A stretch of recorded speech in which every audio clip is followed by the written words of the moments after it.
ஆச்சி மசாலா எந்த சமையலும் ருசி தேடும் ரகசியம் 20 ரூபாய். ஒரே வார்த்தையில் சொல்லணும்னா வைகோ பேச்செல்லாம் எடுத்துக்க வேண்டிய அவசியமே கிடையாது.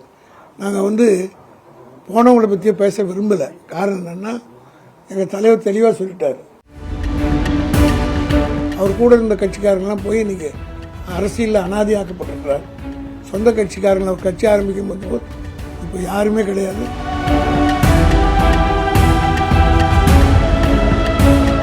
மதிமுக பொதுச் செயலாளர் வைகோ விரக்தியில் புலம்புவதாக திமுக அமைப்பு செயலாளர் RS பாரதி விமர்சித்துள்ளார். சென்னையில் அண்ணா அறிவாலயத்தில் பேட்டியளித்த அவர், மதிமுகவில் உள்ள கொஞ்சம் பேரும் திமுக பக்கம் செல்வதால் வைகோ தனித்துவிடப்பட்டதாக தெரிவித்தார்.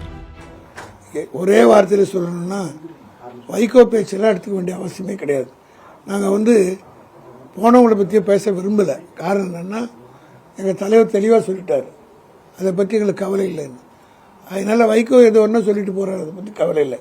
அவர் கூட இருந்த கட்சிக்காரங்களாம் போய் இன்றைக்கி அரசியலில் அனாதியாக்கப்பட்டிருக்கிறார்.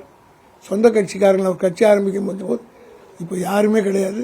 கொஞ்சம் நெஞ்சு இருந்தவங்களும் நம்ம 27 பேர் இங்கே வர ஆரம்பிச்சிட்டாங்க. அதனால் அந்த விரக்தியின் காரணம் ஏதோ புலம்பிட்டு போட்டான். ஆச்சி மசாலா எந்த சமையலும் ருசி தேடும் ரகசியம் 20 ரூபாய்.